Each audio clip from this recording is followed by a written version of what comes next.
Hello student, welcome to my channel Bilal sir classes. आज हम करने वाले हैं आव्यूह विधि से समीकरण हल।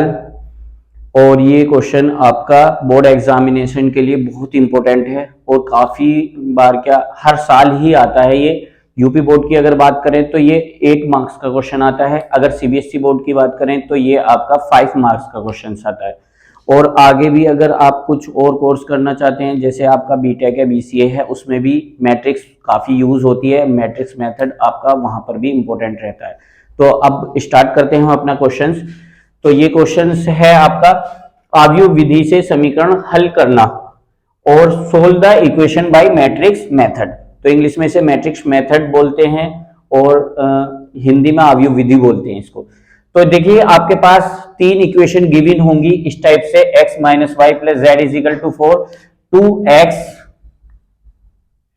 Plus Y minus 3z is equal to 0, x plus Y plus Z is equal to 2। सबसे पहले जब इसको सॉल्यूशन करेंगे तो सबसे पहले हम इसको समीकरण या मैट्रिक्स रूप में लिख लेते हैं, आव्यूह रूप में लिख लेते हैं। जैसे कि क्वेश्चन है आपका मैट्रिक्स मेथड है तो मैट्रिक्स फॉर्म बनानी जरूरी होती है। तो हम मैट्रिक्स फॉर्म कैसे बनाते हैं, यहां पर देखिए x का कोई कोफिशिएंट नहीं है आपके पास, तो यहां पर एक 1 एलिमेंट आ जाता है जहां कोई कोफिशिएंट नहीं होता है।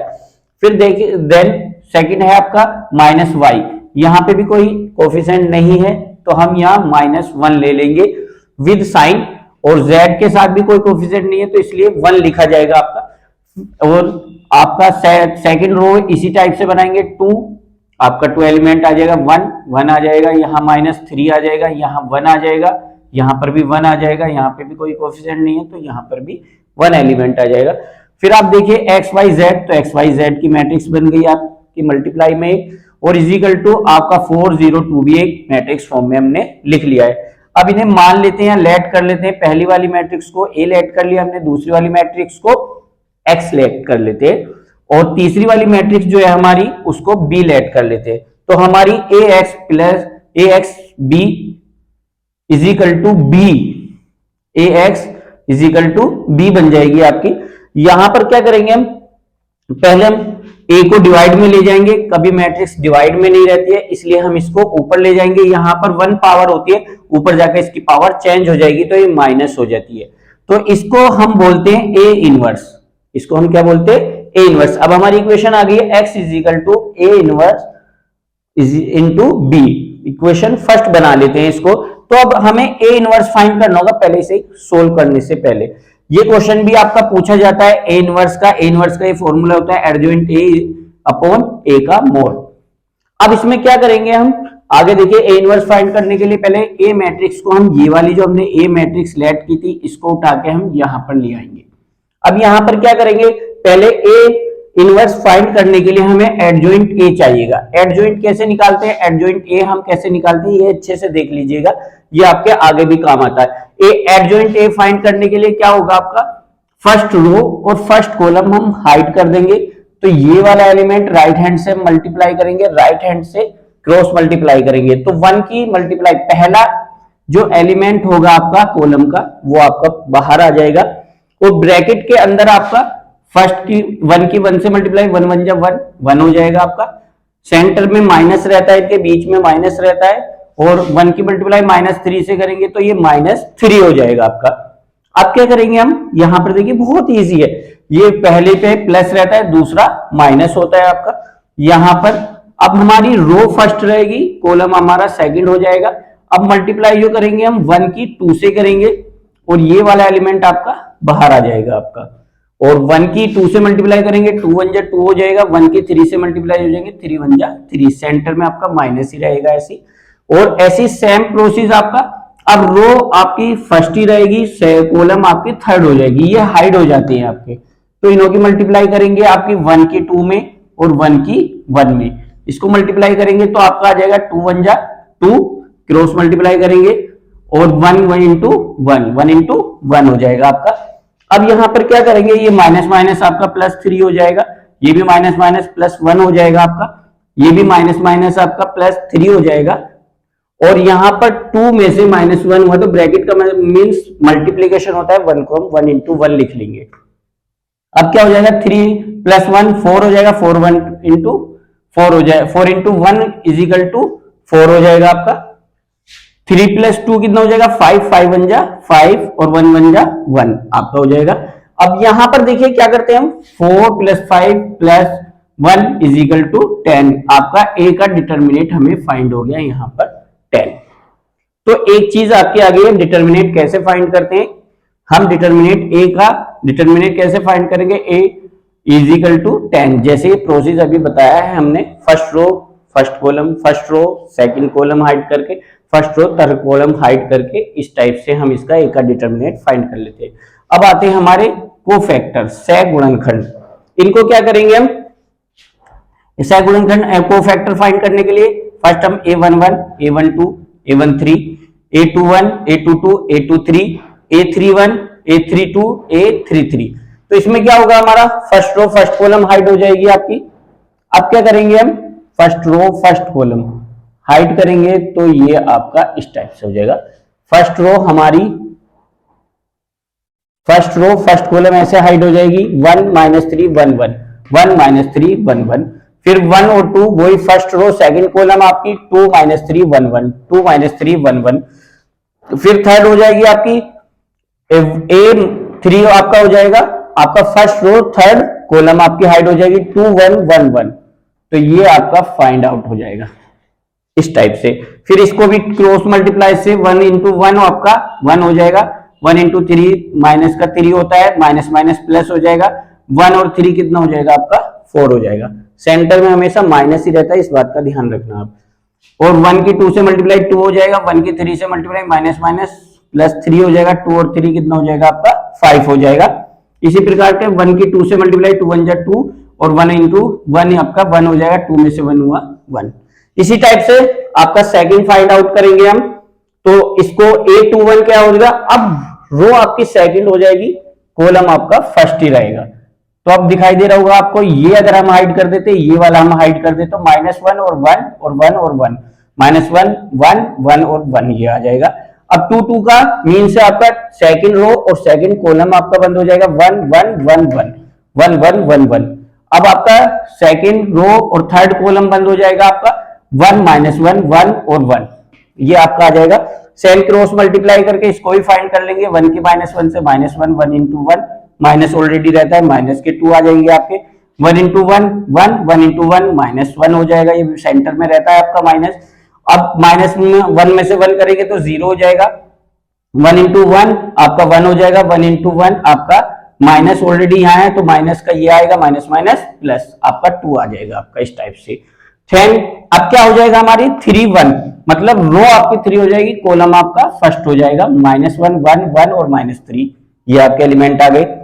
और 3 A32 में क्या करेंगे 1 1 2 -3 ये आपके एलिमेंट आ जाएंगे, ये और ये हाइड करेंगे अगर हम।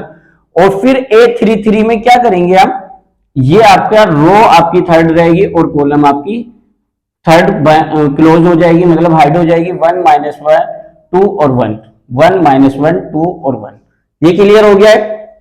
एक अब मैट्रिक्स लेट करेंगे हम, एक मान लेते हैं एक और मैट्रिक्स, क्योंकि हमने ए और बी यहां यूज कर लिया अल्फाबेट में।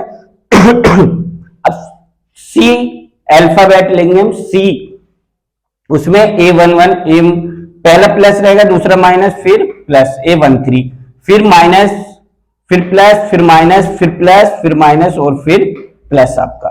इसमें ये आपके 4 एलिमेंट जो है माइनस के रहते हैं। ओके, ये इजी मेथड है बहुत। ओके, फिर अब क्या करेंगे, इसमें डायरेक्ट आप माइनस और इसका ध्यान रखते हुए वैल्यू पुट कर देंगे।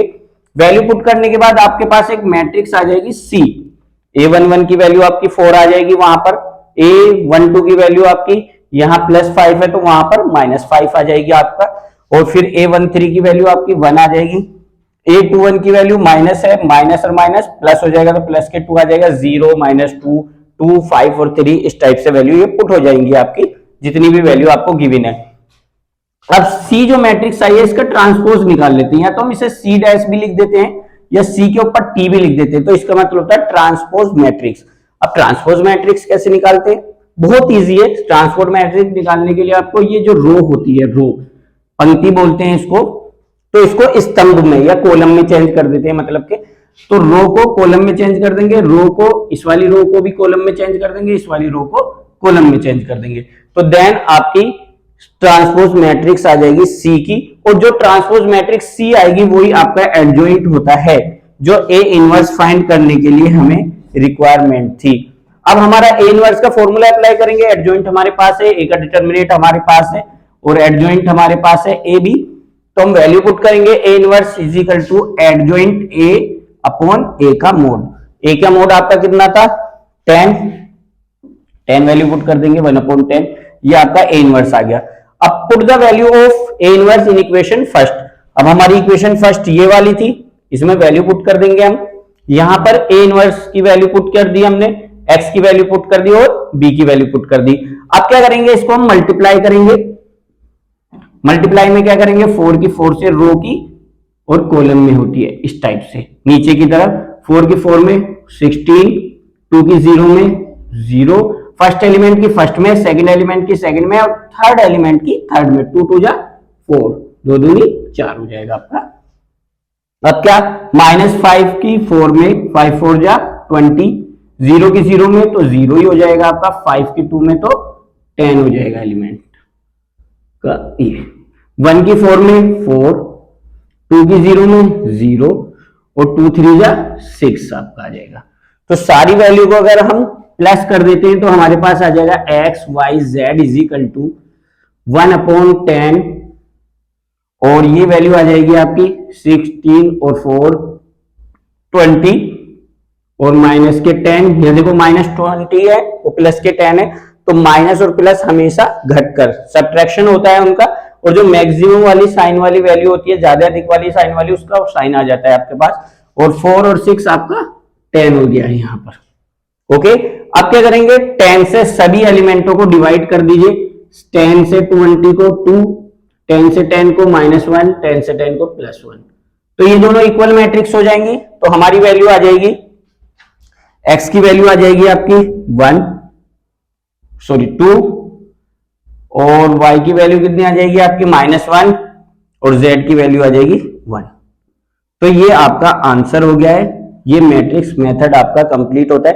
बट अगर आपको पेपर में आंसर नहीं गिवन होता है बट आपको आंसर चेक करना है, तो हम क्या करेंगे, इन सभी वैल्यू को एक समीकरण में वैल्यू को पुट करके देख लेंगे। अगर दोनों वैल्यू इक्वल हो जाती है, left hand side right hand side, तो हमारा आंसर सही माना जाता है। जैसे मैं फर्स्ट वाली इक्वेशन लेता हूं, x - y + z = 4, इसमें वैल्यू पुट कीजिए 2, ये माइनस माइनस +1 हो जाएगा आपका, ये प्लस का 1 हो जाएगा = 4 है ही, 2 + 1 और +1 4 = 4। तो यहां पर देखिए हमारी वैल्यू इक्वल आ गई है, 4 = 4। तो हम कह सकते हैं कि हमारी ये सारी वैल्यू जो है 2, -1 और 1 सही है और हमारा आंसर बिल्कुल सही है। इस प्रकार हम आंसर को भी चेक कर सकते हैं, क्योंकि ये आपका मैक्सिमम नंबर का होता है, 8 मार्क्स का आता है, 8 मार्क्स का होता है, इसलिए आप इसमें थोड़ी सी भी गलती कर देंगे तो पूरा क्वेश्चन गलत हो जाता है। इसलिए आंसर को लास्ट में जरूर चेक कर लीजिएगा एक बार, और अगर कहीं मिस्टेक होती है, अगर आंसर आपका ये बराबर नहीं आता है, तो आप एक बार अगेन इसको कुछ कैलकुलेशन है, अपनी जो भी सारी कैलकुलेशन एक बार उसको रिपीट करके चेक कर लीजिएगा, ताकि आपके नंबर लॉस ना हो जाए, आपका जो नंबर मिल रहे हैं वो लॉस नहीं हो जाए। अगर आपको हमारा ये सब कुछ क्लियर हो गया है, अगर कोई डाउट हो तो आप हमें कमेंट्स करके बता सकते हैं, और अगर हमारी वीडियो आपको अच्छी लगी है तो इसे लाइक कीजिए, शेयर कीजिए और हमारे चैनल को सब्सक्राइब कीजिए। ओके।